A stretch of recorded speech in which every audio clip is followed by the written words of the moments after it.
په زندګۍ کې ډېر تنګ شوی یې، ډېر سرګردانه یې او وهمونو پریشانه کړی یې، دماغو ته یې ډېرې خرابې وسوسې راځي، تر دې چې په بیانولو یې درته لوی ګناهګار دا خپل ځان ښکاري، نه ترېنه ځان له کېناستی شي او نه چا سره کېناستلی شي ځکه په خلکو باندې بدګمانه کړی. نو آیا زه تا ته دا شانتي یو علاج نه درښایم چې د هغې په وجه باندې ستا دغه وسوسې او وهمونه ختم شي او هغه علاج موږ ته زموږ خوږ او مشفق پیغمبر او په موږ باندې زموږ نه زیات مهربانه پیغمبر محمد رسول الله صلی الله علیه وسلم موږ ته ښودلی دی. هغه علاج دا دی. مسند احمد حدیث نقل کړی دی. عثمان ابن عفان رضی الله تعالی عنہ فرمایي کله چې د الله نبی صلی الله علیه وسلم وفات شولو نو د نبی صلی الله علیه وسلم بعضې ملګرو ته وسوسې او وهمونه شروع شولو. په هغه کسانو کې زه هم چې ما ته هم وسوسې راپرېوتلې. یو ورځ زه د یو سوري لاندې ناست یم، په دې کې عمر فاروق رضی الله عنه په ما باندې راتیر شلو او سلام یې را باندې راواچولو، خو لیکن ما هغه ته هیڅ جواب ورنه کړلو، وجه دا ده چې زه وسوسو مشغوله کړی وم.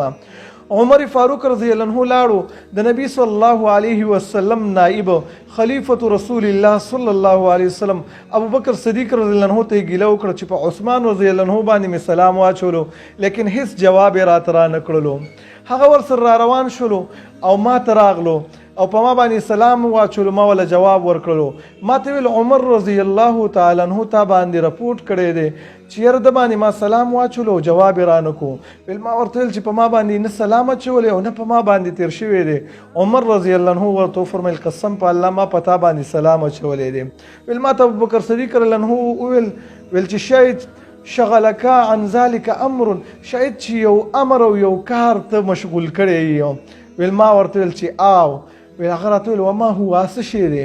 ویل ما ورته ویل رسول الله صلی الله علیه وسلم لاړلو او موږ د دغې کار تپوس ونه کړو چې د دې وسوسو علاج څه شی دی.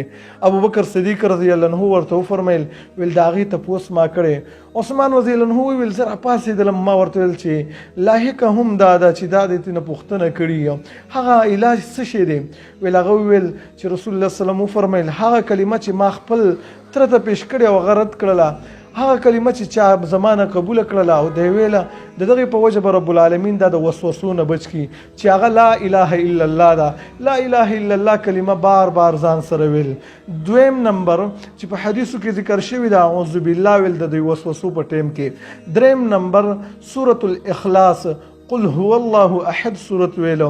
څلورم نمبر د سورة المؤمنون 99 او 98 نمبر آیت کریمه وقل ربي اعوذ بك من همزات الشياطين واعوذ بك ربي ان يحضرون. دا آیت کریمه په خپل دعاګانو کې لوستلو.